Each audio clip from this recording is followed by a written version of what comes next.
Esta es una producción de Grupo Fórmula. Encuentra más contenido como este en radioformula.mx.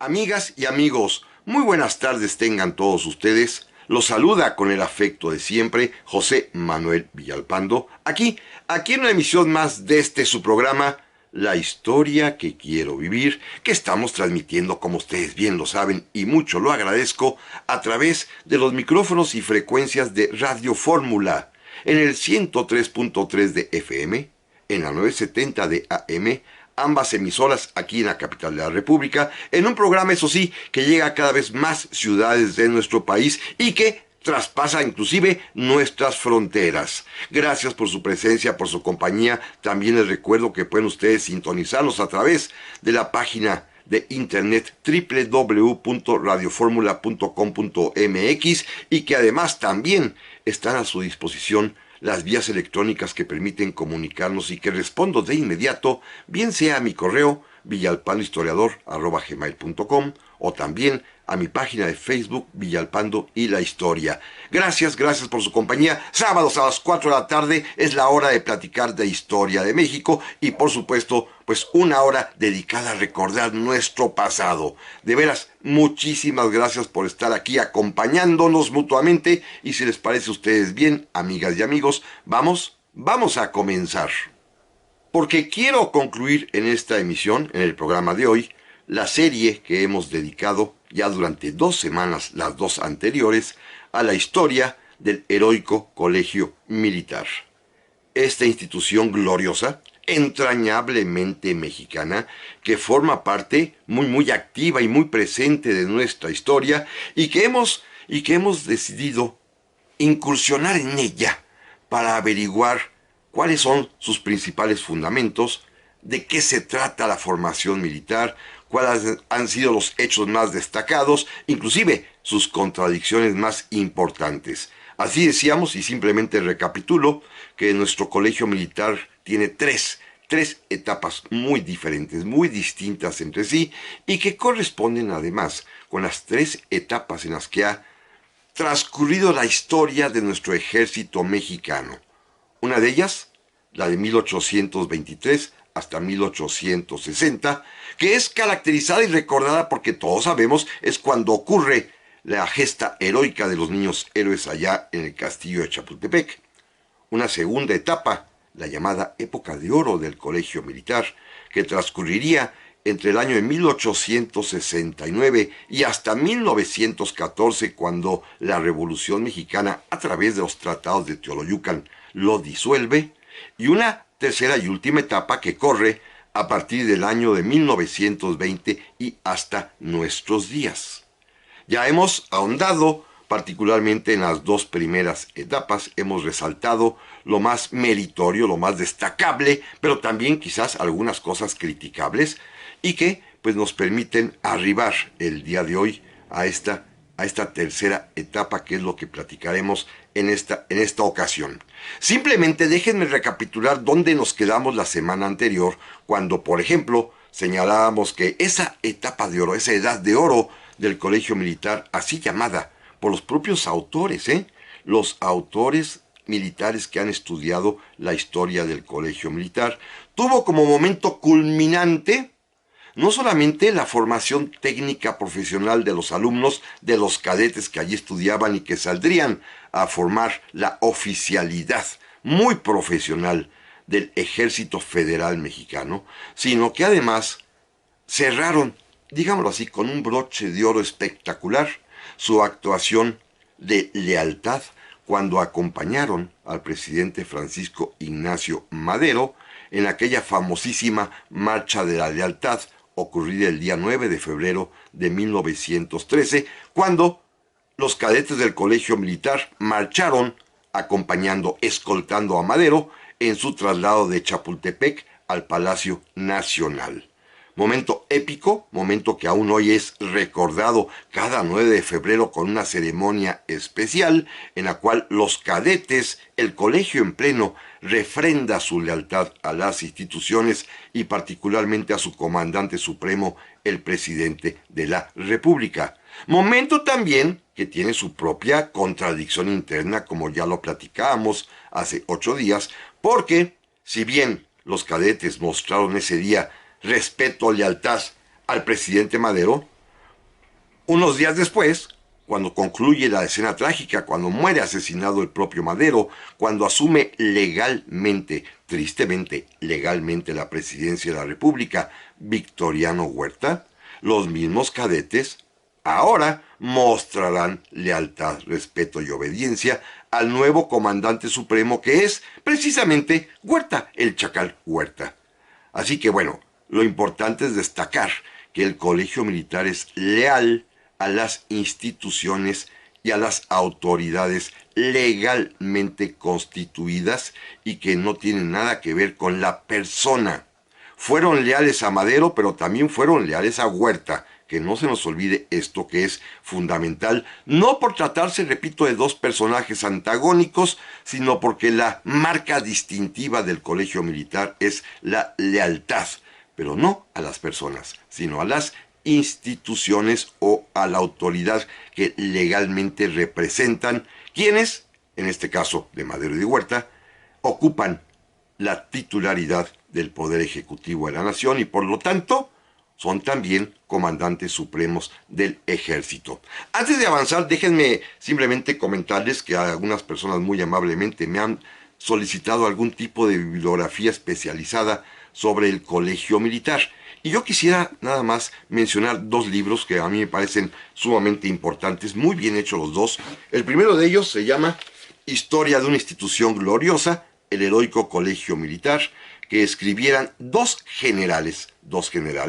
bastante serios, competentes, muy objetivos, sumamente objetivos, los generales Miguel Sánchez Lamego y Tomás Sánchez Hernández. Es una obra que lamentablemente ya está fuera del mercado. Yo la tengo ya hace pues, muchísimo tiempo. Fue obsequio de un queridísimo amigo mío, ya difunto, que me lo regaló cuando era yo aún niño, el coronel de ingenieros José Ángel Galindo Ruiz, que era además profesor del heroico colegio militar allá en Popotla. Y es un libro que a mí me parece magistral, muy bien documentado, muy bien narrado, que esquiva, omite, porque son leyenda, muchos de los acontecimientos históricos que aquí ya hemos platicado, particularmente lo relativo a Chapultepec y con especificidad al mito de Juan Escutia. Este es un tema inclusive descartado por los propios historiadores militares. Y otro más,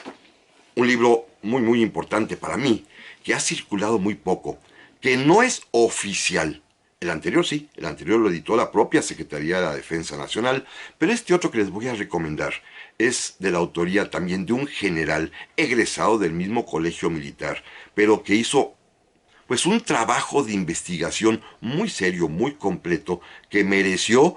ser descartado de su publicación oficial y solamente pudo ver la imprenta salir a la luz pública muchos años después de la muerte del propio autor, cuando su familia decidió publicarlo. Son 3 tomos: la historia documental del heroico colegio militar, historia documental del heroico colegio militar a través de la historia de México, del general Adrián Cravioto Leizasola. Este es un libro formidable, ¿eh? Son 3 gruesos volúmenes con documentos, con comentarios, con estudios muy certeros, muy críticos a veces, sobre lo que es el colegio militar. Un libro, repito, que no es oficial. Es un libro fuera del contexto de las publicaciones broncíneas a las que estamos acostumbrados en México y que sin embargo es un aporte muy serio y que de alguna manera sustenta y fortifica la tradición de calidad, de enseñanza rigurosa, de disciplina, de lealtad del colegio militar, al mismo tiempo que destruye los mitos, sobre todo el mito particular de Juan Escutia, que ya sabemos es algo que fue inventado y ahorita en este programa veremos cuándo y en qué condiciones. Así que bueno, vamos a pasar a la siguiente época, no sin antes referirnos a un problema también histórico y de contradicción. El colegio militar fue disuelto en esta segunda etapa, en el año de 1914, con motivo de los tratados de Teoloyucan, con los cuales se desapareció el antiguo ejército federal para dar paso al ejército revolucionario, y entre los cuerpos que fueron disueltos, también el colegio militar se desapareció por completo. Sin embargo, años después, ya el presidente de la República, Venustiano Carranza, decidió que era necesario, que era imprescindible contar con oficiales capacitados técnicamente, con conocimientos, con solidez, con honor y con lealtad, para ocupar los puestos de oficiales en el ejército mexicano. Y si bien ya había una incipiente academia de Estado Mayor fundada por el general Álvaro Obregón, pues decidió reestructurar y reconstruir y restablecer al colegio militar. Esto va a ocurrir a principios de enero del año de 1920, y además va a ordenar que se instale en un edificio que estaba destinado originalmente para la Escuela Normal de Maestros, que había sido construido, como lo dije la semana anterior, por el coronel Porfirio Díaz Ortega, el hijo de don Porfirio, allí en Popotla. Allí en Popotla se va a instalar el recién reabierto Colegio Militar en 1920. Pero de esto, amigas y amigos, si les parece bien, platicamos en un momento más. Ya estamos aquí, amigas y amigos, para el segundo bloque del programa esta semana, el último que vamos a dedicar a la historia del heroico Colegio Militar. Y como señalaba yo en el bloque anterior, pues esta tercera etapa, la que se inicia a partir del año 1920, tendrá en principio y durante 50 años, 55 años, como sede las instalaciones que todos conocemos del Colegio Militar allá en Popotla, cerca de Tacuba. En más, hay una estación de metro Colegio Militar y luego sigue la estación de metro Popotla, en donde el colegio estuvo instalado entre 1920 y hasta el año de 1975, en que ya se traslada a sus modernísimas instalaciones allá en Tlalpan. Bueno, esta es la tercera etapa del Colegio Militar, pero anunciaba yo en el bloque anterior que también, cuando se reabre el colegio, hay otro signo de contradicción. Recordarán que hace 8 días hablábamos de que a partir de 1869, cuando Benito Juárez restablece el Colegio Militar, pues se encontraron con la tristísima condición de que muchos, quizás el 60% de los egresados del colegio de la época previa, es decir, de entre 1823 a 1860, la gran mayoría de ellos habían formado parte del Partido Conservador, con personajes tan destacados, simplemente lo menciono, como Miguel Miramón. Bueno, lo mismo va a suceder ahora que el Colegio Militar se restablezca en 1920. Haciendo una valoración del resultado del Colegio Militar entre 1869 y 1914, su segunda época, la época de oro, como ellos mismos, los militares que escriben sobre el tema, han señalado, pues resulta ser que casi el 95% de esos militares que vivían, que estaban en activo a partir de 1910, la gran, inmensa mayoría de ellos eran oficiales que formaban parte del ejército federal. Es decir, del ejército que, primero, protegió y defendió a don Porfirio y que, segundo, después, obedeció las órdenes de Victoriano Huerta. Este es un problema gravísimo, porque el Colegio Militar había cumplido con su misión, había formado oficiales capaces, técnicamente muy conocedores, con un sentido de lealtad institucional muy claro, y pues don Porfirio representaba la institucionalidad. Y después, en su momento, repito, con tristeza hay que decirlo, pero fue cierto, Victoriano Huerta también fue presidente constitucional por mandato de la propia Carta Magna. Así se establecía. Así que el ejército federal, comandado por oficiales, muchos de ellos egresados del colegio militar, fueron leales a don Porfirio y después a Huerta. Esto, pues, es un problema ideológico de contradicción muy grave. Miren, simplemente hay que decir, para empezar, que son muy poquitos los oficiales del colegio militar que se pasaron del lado de la revolución, que fueron revolucionarios. Por supuesto, el más famoso de todos, y claro, merece un reconocimiento especial y hasta la fecha es súper nombrado y hasta aeropuertos ponen con su nombre, es el general Felipe Ángeles, que había sido un destacado graduado del colegio militar, que la mayor parte de su vida la había pasado precisamente ya como oficial, pero como profesor en el propio colegio militar, y que después inclusive había sido director del mismo plantel en los días del presidente Madero, a quien él estimaba y a quien le sería leal en lo personal, y que además también había tenido una actuación destacada al frente del colegio, cuando inclusive fue popular, porque un buen día se le ocurrió, después de haber practicado, salir con todo el colegio militar, él encabezándolo, a paso veloz, desde el castillo de Chapultepec, bajar por la rampa, todo el paseo de la Reforma hasta llegar a la Alameda, luego por Avenida Juárez, la avenida que entonces era Plateros, que hoy se llama La Madero, llegar hasta el Zócalo, dar la vuelta a todo el Zócalo y regresar por el mismo trayecto, por el mismo itinerario, también a paso veloz, hasta el castillo de Chapultepec, haciendo una demostración de fuerza física, de vigor. Esto hizo Felipe Ángeles, que, todos sabemos, después será un destacado militar revolucionario, particularmente a las órdenes de Pancho Villa en la División del Norte como comandante de la artillería. Él, Felipe Ángeles, será revolucionario y algunos otros que le van a acompañar, como el coronel Servino o el general después Federico Cervantes, antiguos oficiales del Ejército Federal que decidieron unirse a la revolución. Pero, insisto, el resto, la gran mayoría de los oficiales egresados del colegio militar en esa época de oro, que vivían en 1910, entre 1910 y 1914-15, la gran inmensa mayoría, casi todos, el 90 y tantos por ciento, sirvieron a las órdenes de Porfirio Díaz I y después de Victoriano Huerta. Simplemente el propio Huerta, ya hablábamos de él en el capítulo anterior, es un cadete distinguido egresado del colegio militar que mereció recibir premio inclusive de la propia mano de Benito Juárez, que lo felicitó por su capacidad, por su entusiasmo, por sus conocimientos y porque él,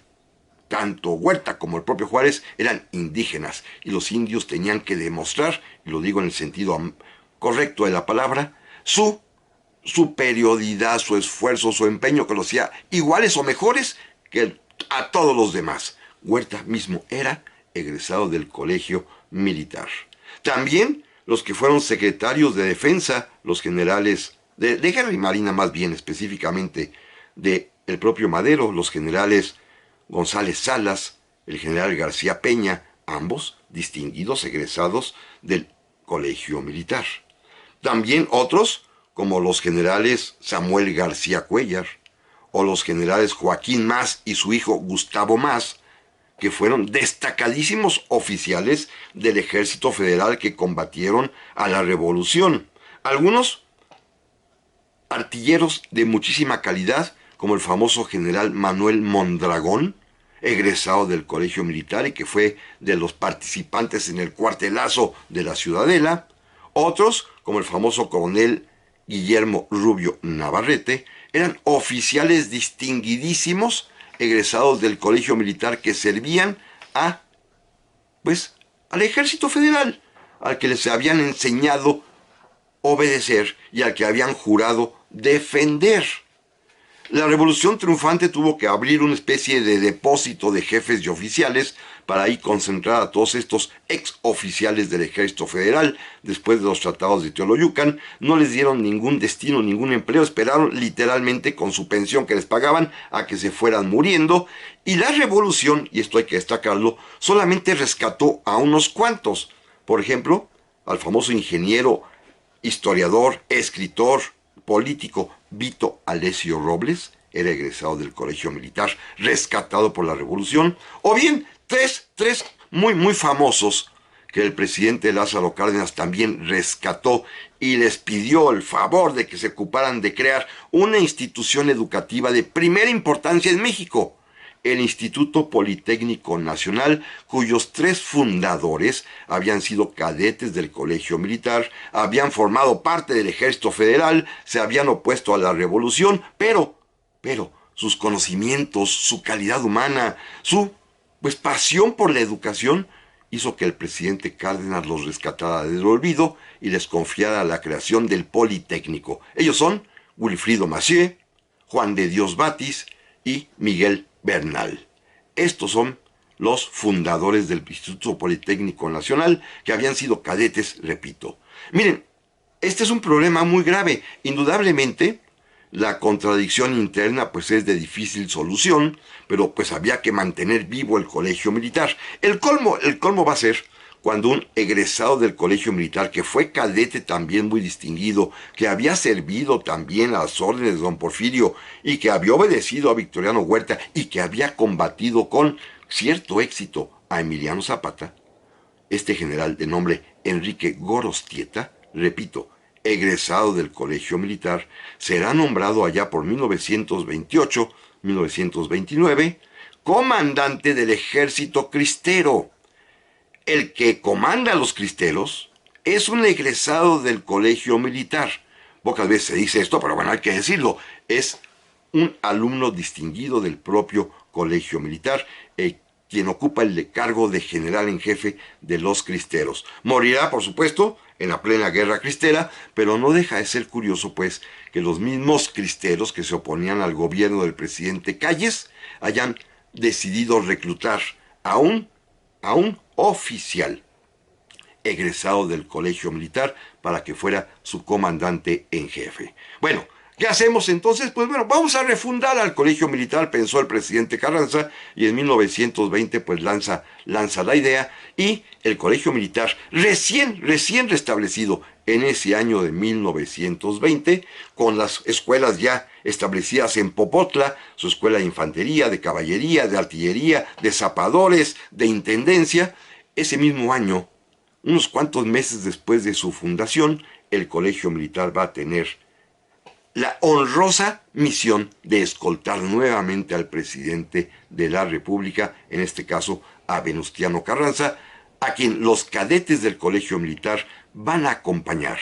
en su viaje final, en su itinerario último que lo va a conducir a la muerte, allá en Tlaxcala-Tongo, pero va a ir en buena parte del camino escoltado por los cadetes de nuestro Colegio Militar. Pero de esto, amigas y amigos, hablamos en un momento más. Ya estamos aquí, amigas y amigos, para el tercer bloque del programa de esta semana, último programa que dedicamos a la historia del Colegio Militar, y estamos ya recordando el momento allá en 1920, cuando los propios cadetes del Colegio Militar escoltaron al presidente Venustiano Carranza en su viaje final. Hay que destacar en esta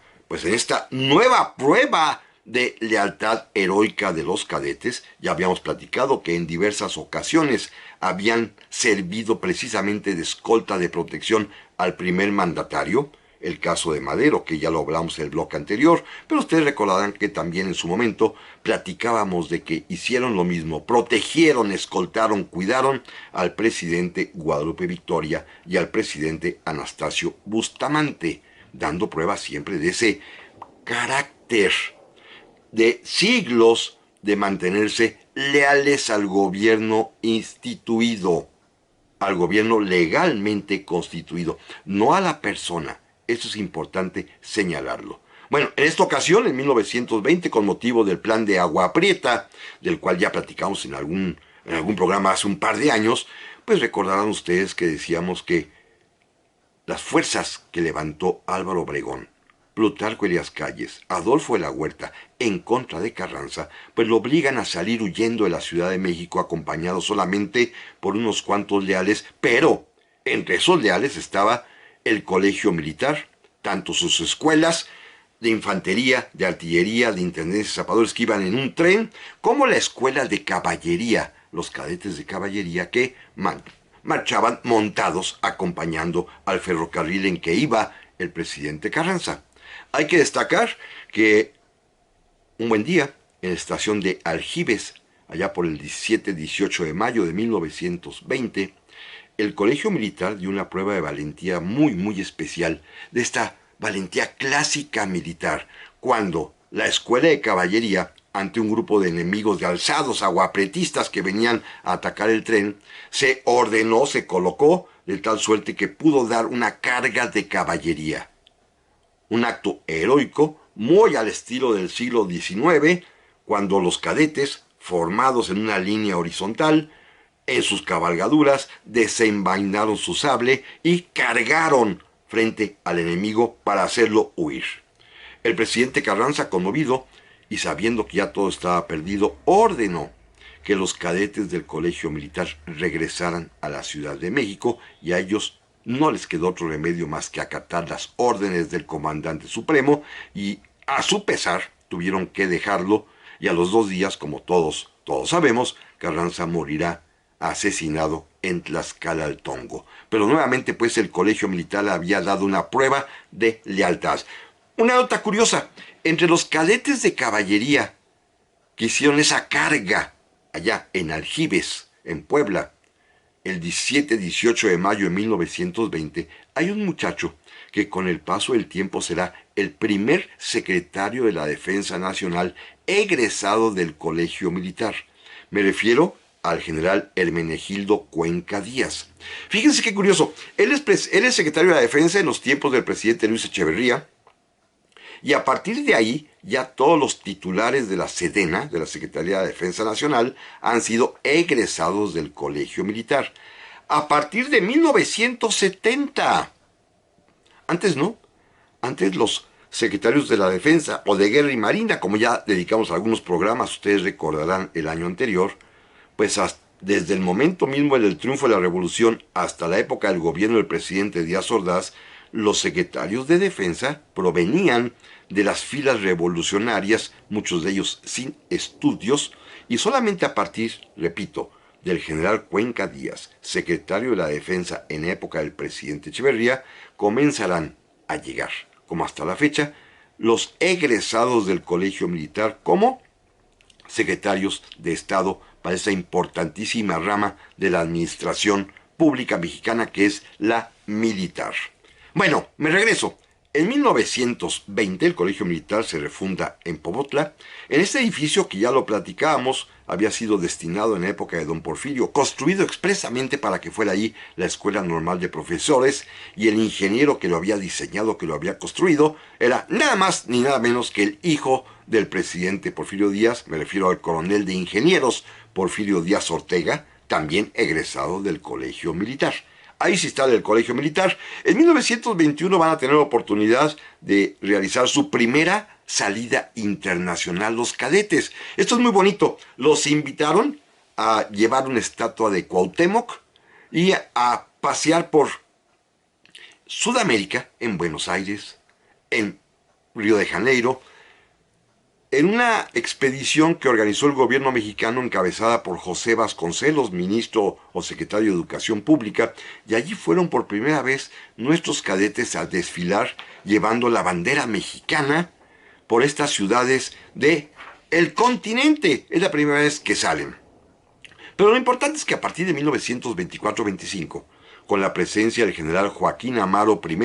como secretario de Guerra y Marina, y ya después como director de educación militar e inclusive director del propio colegio militar, comenzará la profesionalización, el cambio radical de los planes de estudio, de la mística de la formación de los oficiales del ejército. Joaquín Amaro, que era un general, digámoslo así, de manera natural, que no había estudiado, que era un indio nayarita que tenía inclusive pues carencias de educación muy profundas, sin embargo tenía un talento natural para la orgánica militar. Y él es el que diseña y concibe la idea de que el colegio militar exista como hoy en día existe. Hay que aclarar algo muy importante. Es al general Joaquín Amaro a quien se le ocurre la brillante, porque es brillante idea, de que El colegio militar, a pesar de que tenía en su historia rompimientos muy claros, a pesar de que había dado lugar a muchos conservadores y a muchos, pues, soldados leales a don Porfirio y a Victoriano Huerta, a él, es al que se le ocurre que debe tener una línea de continuidad que lo haga sentir orgulloso, que lo haga sentir distinto y que le dé sentido de identidad al propio colegio militar. Y es él quien ordena la creación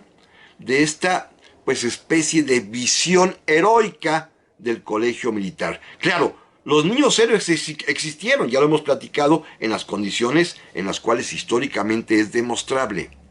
Pero el tono heroico, el tono de leyenda inclusive, de una épica mítica,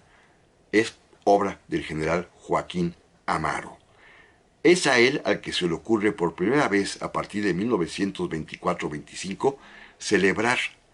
el día 13 de septiembre con una gran ceremonia como hasta nuestros días. Es decir, esta ceremonia del 13 de septiembre cumplirá apenas 100 años este año de comenzarse a realizar, 101 años. Es a él al que se le ocurre además también que en los expedientes de los niños héroes que obran en el archivo de la defensa, de los cuales además hay 5 expedientes, ya hemos platicado el caso de Juan Escutia, que no era cadete,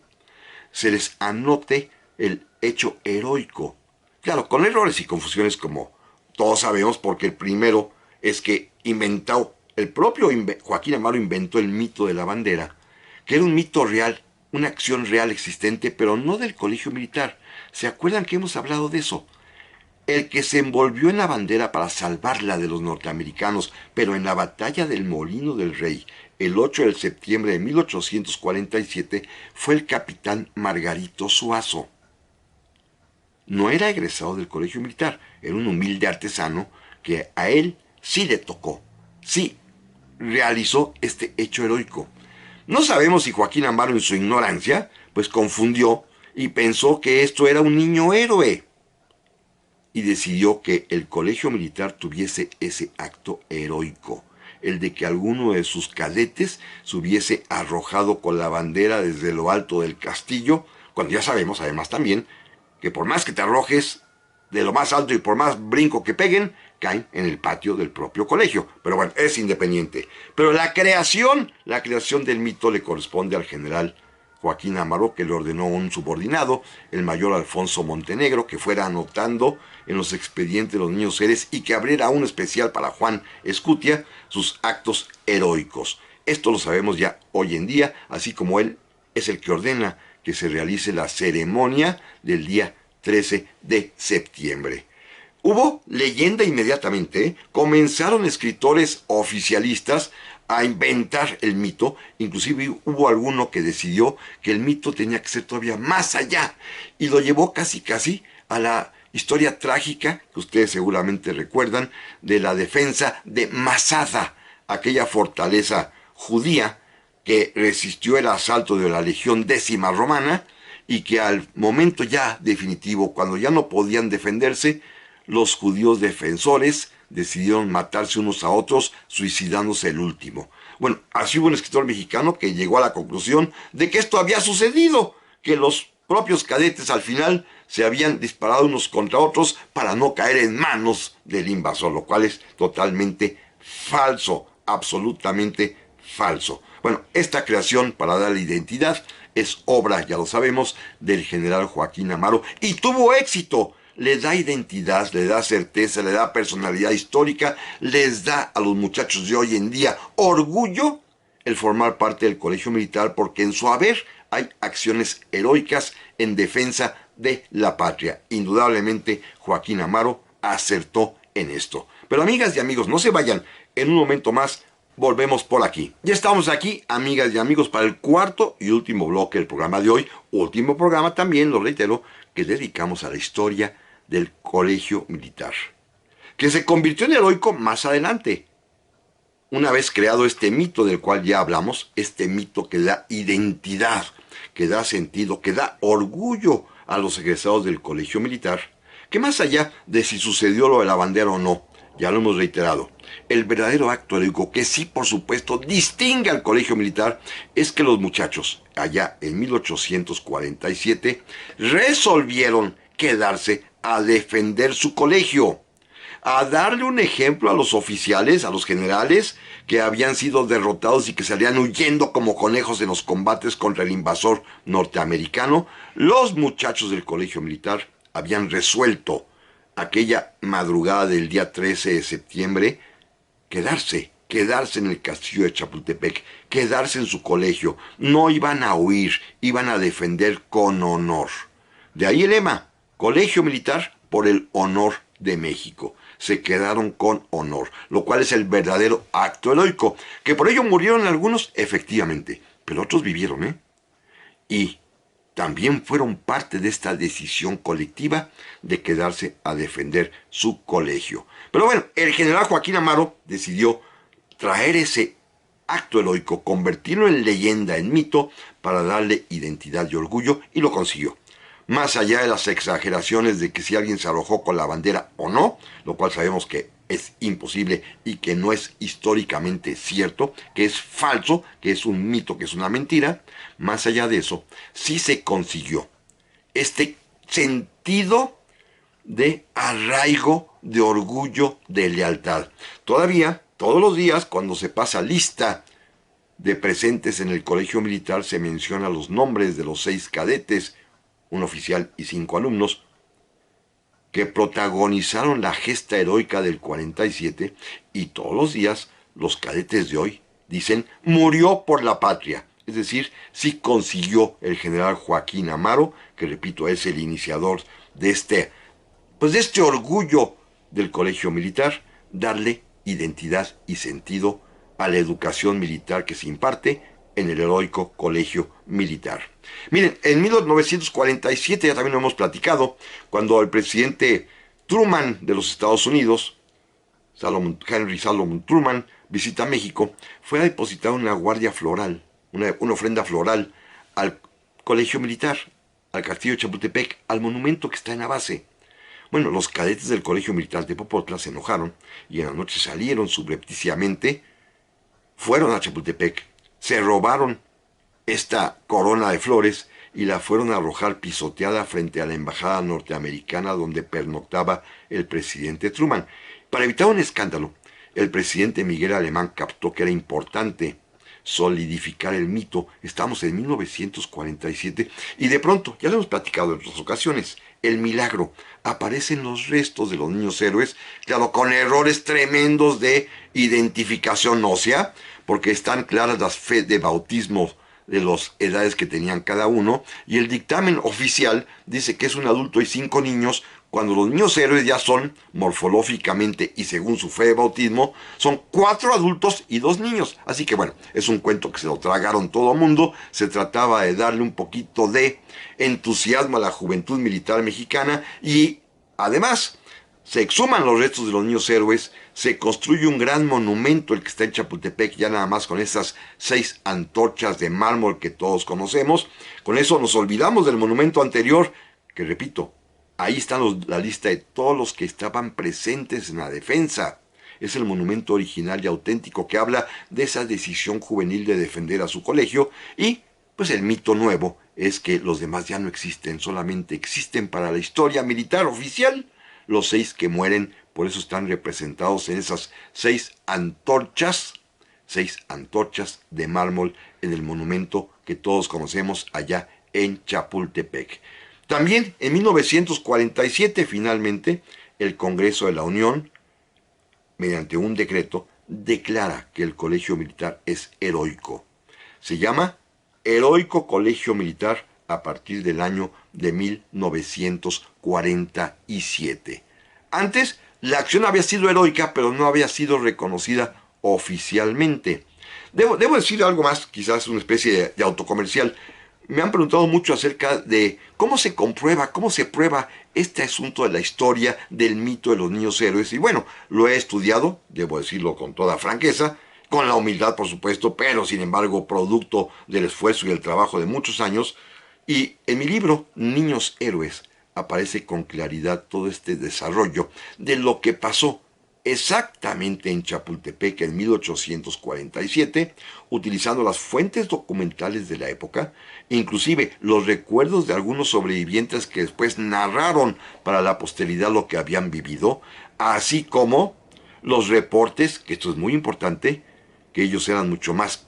precisos y exactos para informar del propio ejército invasor norteamericano. Ahí sabemos, por ejemplo, que todos los restos mortales de todos los defensores de Chapultepec que murieron en la batalla, todos, absolutamente todos, los soldados norteamericanos los incineraron. Nadie se preocupó por separar los 6 cuerpos de los niños héroes, que además murieron en lugares distintos y en fechas distintas, porque ya hablábamos que Agustín Melgar va a morir hasta 3 días después de la batalla. En fin, estas historias están aquí recogidas en mi libro, repito, Niños Héroes, de José Manuel Villalpando, y que además contiene la manera como fue creándose ya en el siglo XX, a partir de 1924, este mito fundacional que, repito, da identidad y sentido a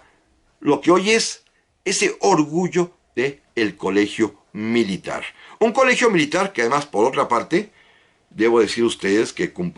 ha cumplido cabalmente con su misión de dotar de oficiales al ejército mexicano, y hay que señalar también que, a lo que yo tengo conocimiento, por lo menos en estos años entre 1920 y 1974-75, cuando el colegio militar está establecido allá en Popotla, que, entre paréntesis, es la cercanía de mi hogar de juventud, así que yo tenía la oportunidad de presenciar diariamente en la tarde la ceremonia de arriar la bandera y el pase de lista, y escuchar este grito emocionado de murió por la patria, y así como en las madrugadas muy temprano levantarme porque escuchaba yo ya el toque de Diana que anunciaba el inicio del día, y quizá por eso mi costumbre también de madrugar hasta el momento. Pues en el colegio militar en Popotla, los muchachos recibieron, además de esta formación técnica profesional de altísimo nivel, también recibieron una formación ideológica. Ya no era como en el siglo XIX, que había clases de religión. No, ya no, por supuesto que ya no, porque a partir de 1857 tenemos un país laico oficialmente. Pero a partir de 1920 y por lo menos, repito, hasta 1974-75, sí había clases, conferencias, cursos de orientación revolucionaria. Les daban pláticas de los logros,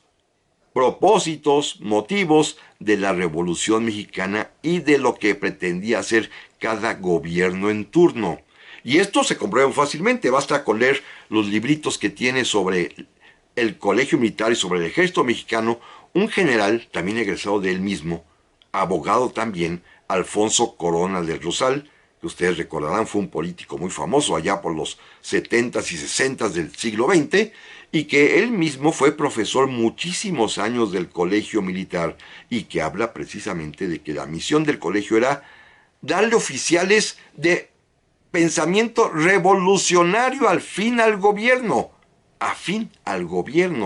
al gobierno, por supuesto, del PRI. Bueno, esto sucedía, por lo menos así me queda constancia registrada, por lo menos hasta los años 74-75, que son los años en los que el general Coronel Rosal tuvo esta especie de influencia en el heroico colegio militar. Después ya, a partir de 1975, el presidente Luis Echeverría decidió que el colegio militar, y con justa razón, merecía mejores instalaciones, además de que el colegio militar había crecido en número, porque pues en los años 20 eran 2 compañías, para los años 70 eran 7 compañías de cadetes, más el escuadrón de caballería, más la batería de artillería, y pues hoy en día son bastante más de 1,200 cadetes. Así que necesitaban instalaciones mejores, modernas, con capacidad para alojarlos, para tener inclusive campos para entrenamiento, para prácticas, para maniobras, en fin, una instalación digna, y seguramente quienes ustedes han visto o han visitado, inclusive como yo he tenido la oportunidad de ir al colegio militar allá en Tlalpan, es una, francamente, imponente construcción que es un digno recinto de esta institución gloriosa, de este heroico colegio militar, que sí, yo debo decirlo con toda franqueza, es un timbre de orgullo para México. A mí me encanta, como lo han visto ustedes, la historia del colegio militar, en sus momentos espectaculares, en su manera de preparar con estudio y con dedicación y disciplina a los muchachos, en sus momentos también de contradicción, pero es que es finalmente la historia. Así es el pasado, así es la historia. No hay bueno ni malo perfecto, no hay blanco y negro, son tamices siempre, son mezclas, combinaciones en las cuales la vida humana pues crece, se desarrolla y muchas veces tiene tropiezos y muchas veces tiene éxitos. Así ha pasado con el Colegio Militar para, como dice su propio lema, para el honor de México. Muchas gracias, amigas y amigos, y aquí nos vemos primero Dios la próxima semana.